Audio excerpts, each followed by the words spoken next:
Assalamualaikum warahmatullahi wabarakatuh. Waalaikumsalam warahmatullahi wabarakatuh. Bagaimana kabarnya hari ini anak-anak? Baik. Alhamdulillah baik Bu. Alhamdulillah sehat semua ya, baik semua. Kita berdoa dulu sebelum mulai pembelajaran.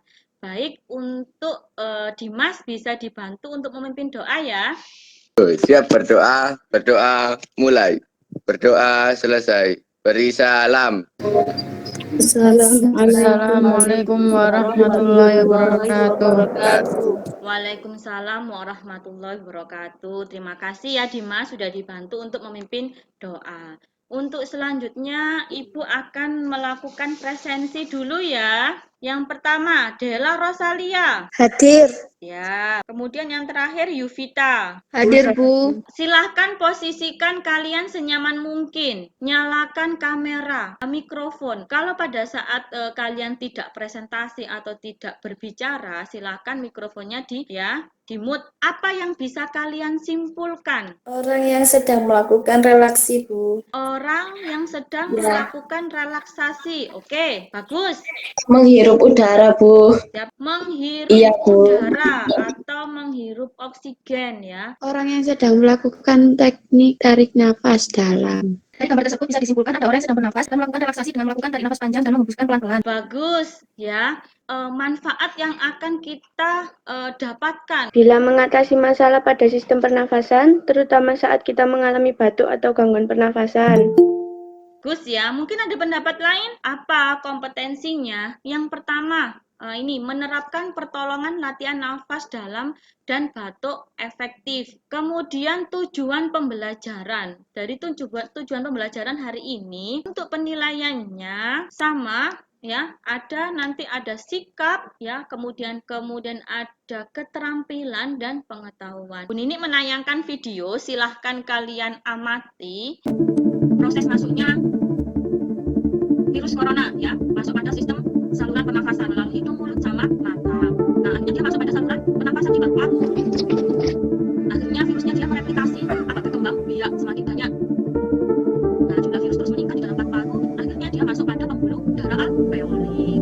Nah, dari pembuluh darah, gambaran apa yang kalian dapat? Banyak penderita COVID dengan masalah pernafasan sampai terjadinya penurunan nilai saturasi oksigennya, sehingga penderita COVID tersebut harus mendapatkan bantuan oksigen dengan tepat. Ya, benar ya. Virus COVID selain menyerang saluran pernafasan bisa juga masuk dalam saluran pembuluh darah, masuk melalui alveoli dalam paru-paru yang akhirnya bisa membuat pasien mengalami penyumbatan pada pembuluh darah. Bagus, berarti nyimak benar ya. Kira-kira dari masalah tadi ya, ada enggak yang bisa memberikan solusi? Saya Bu, lebih baik kita mencegah terpapar dengan virus COVID tersebut, menggunakan masker, jaga jarak. Apabila menemukan pasien COVID atau mungkin ada tetangga yang isoman dengan keluhan sesak, alangkah baiknya kita sarankan orang tersebut untuk menjaga atau melatih pola nafasnya. Membagi kelompok di Google Classroom yang sudah Ibu bagi kemarin di Google Classroom. Nanti kita akan lakukan diskusi di Google Classroom. Pertama, kemudian nah ini untuk petunjuknya, baca LKBD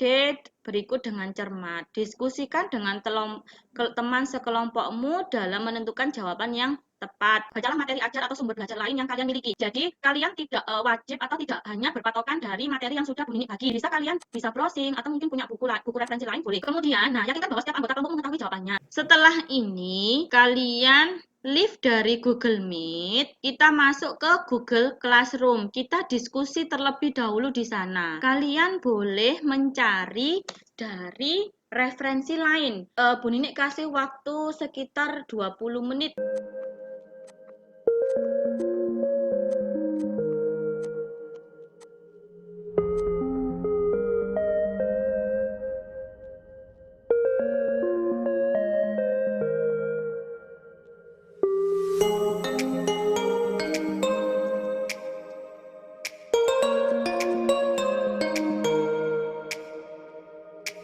Mengalami masalah pada sistem pernafasan.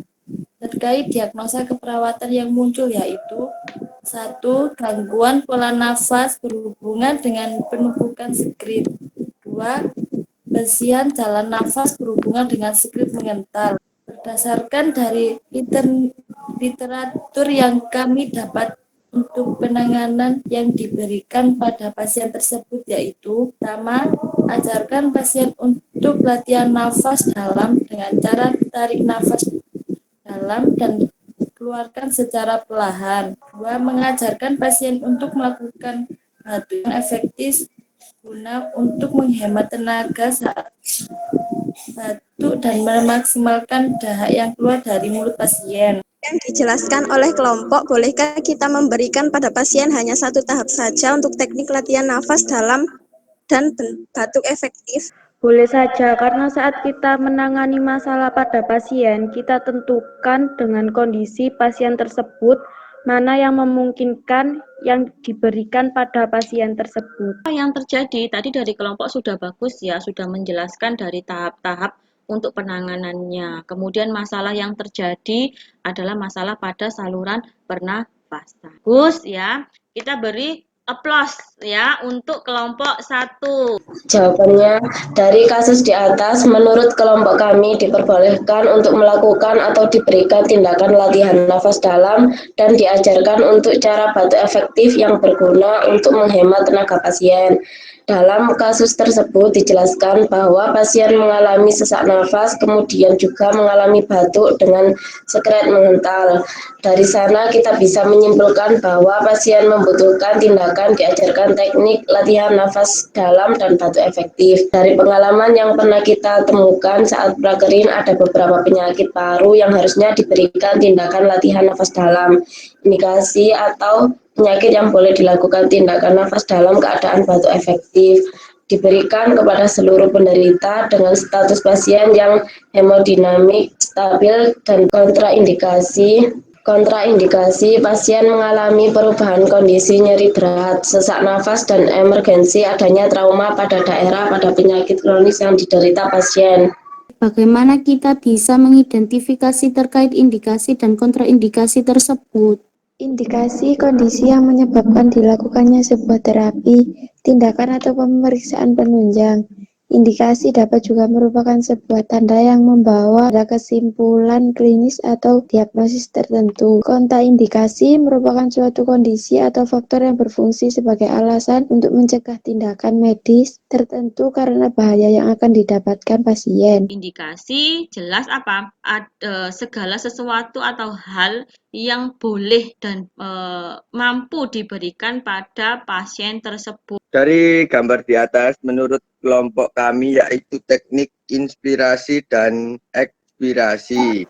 Jadi dari gambar bida dijelaskan secara singkat yaitu cara manusia untuk menghirup oksigen dan mengeluarkan karbon dioksida. Ada beberapa teknik untuk latihan nafas dalam dan dari beberapa kasus dapat kita terapkan cara latihan nafas dalam dan bentuk efektif untuk meringankan tindakan yang farmakologis. Untuk langkah-langkah relaksi nafas dalam yaitu 1. Pemberian oksigen bila 2. Posisi penderita bisa duduk, terlentang, setengah duduk, tidur miring ke kiri atau ke kanan, mendatar atau setengah duduk. 3. Penderita meletakkan salah satu tangannya di atas perut bagian tengah. Tangan yang lain di atas dada. Akan dirasakan perut bagian atas mengembang dan tulang rusuk bagian bawah membuka. Penderita perlu disadarkan bahwa diafragma memang turun pada waktu inspirasi. Saat gerakan eksklusi, dada minimal, dinding dada, dan otot bantu napas relaksi. Itu Bu. Bisa dipersingkat dengan jelas terkait pada penyakit apa saja yang boleh diberikan tindakan latihan nafas dalam? Indikasi pada penyakit PPOK, asma, emfisema, fibrosis. Sedangkan untuk kontraindikasi yaitu pneumotoraks, endema paru, efusi pleura. Kenapa masuk dalam kontraindikasi? Karena mengurangi adanya trauma baru saat posisi pasien mengalami kelemahan, maka tidak perlu adanya pengawasan. Mencantumkan referensi yang sudah kalian ambil. Penyakit apa yang masuk di indikasi? Tadi sudah benar ya. Dari pembelajaran hari ini, kira-kira apa yang bisa kalian dapatkan, kalian simpulkan dari pembelajaran mulai dari Nafas dalam dan batuk efektif sangat bermanfaat bagi keluarga atau pasien yang mengalami gangguan pada sistem pernafasan. bagus. Pada pembelajaran hari ini, saya bisa mengidentifikasi mana yang harus diberikan latihan nafas dalam dan cara batuk yang efektif dan mana yang tidak boleh diberikan. Nah, benar ya. Kira-kira apa yang kalian dapatkan dalam pembelajaran hari ini? Banyak, salah satunya yaitu kita bisa mengidentifikasi yang boleh dan tidak boleh diberikan atau diajarkan latihan nafas dalam dan batuk efektif. Bagus ya. Menurut saya sangat bermanfaat bagi kehidupan sehari-hari, Bu, terutama saat batuk. Ternyata selama ini saya sendiri banyak membuang tenaga saat mengalami batuk. Dengan pembelajaran ini saya tahu cara batuk efektif yang bisa menghemat tenaga kita.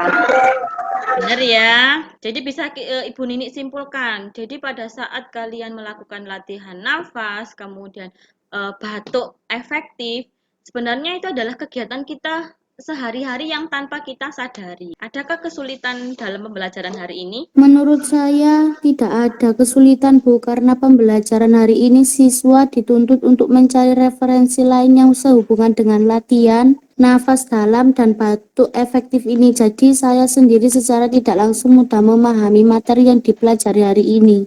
Pengertiannya tadi pengertian dari batuk latihan nafas dalam, kemudian batuk efektif. Nah, ini latihan nafas dalam kelihatan di kalian. Kelihatan. Bernafas dengan, nah ini kalian bisa garis bawahi latihan nafas dalam apa sih? Bernafas menggunakan diafragma. Akhirnya apa? Abdomen terangkat perlahan dan dada bisa mengembang penuh.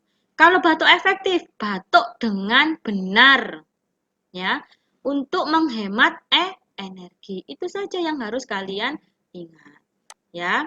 Kemudian selanjutnya, nah untuk indikasi tadi ya sudah kita apa? Singgung. Apa saja? Masih ingat nggak tadi indikasi apa saja yang boleh dilakukan pada latihan nafas dalam? PPOK asma. Ya, PPOK asma. Terus apa lagi? Virus corona. Nah, virus corona pada penyakit pada pasien COVID ya, COVID-19. Tuh, kita bisa termasuk indikasi. Kalau kontraindikasi, ayo kontraindikasi masih ingat? Kontraindikasi pada latihan nafas dalam dan apa ini? Batuk efektif. Apa kontraindikasinya? Efusi pleura. Efusi pleura, banyaknya cairan pada rongga pleuranya, tidak boleh dilakukan latihan nafas dalam dan batuk efektif. Yang nanti malah apa semakin mengganggu kerja apa ini diafragma, ya. Terus apalagi selain efusi pleura tadi dari kelompok 3 kalau nggak salah menyebutkan ya. Edema paru, Bu. Edema paru, adanya odem pada rongga paru, pada parunya. Itu kita nggak boleh melakukan latihan nafas dalam dan batuk efektif. Bagus sekali.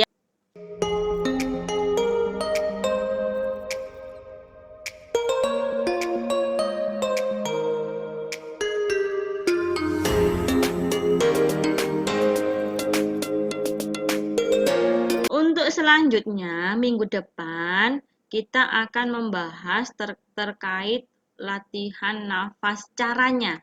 Jadi, cara latihan nafas dalam, kemudian batuk efektif itu yang seperti apa, kita akan membahas di minggu depan, di pertemuan selanjutnya. Terima kasih atas waktunya, sehat selalu, tetap jaga kesehatan dan patuhi protokol kesehatan.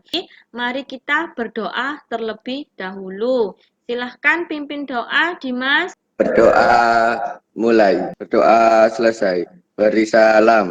Assalamualaikum warahmatullahi wabarakatuh. Waalaikumsalam warahmatullahi wabarakatuh. Terima kasih ya anak-anak.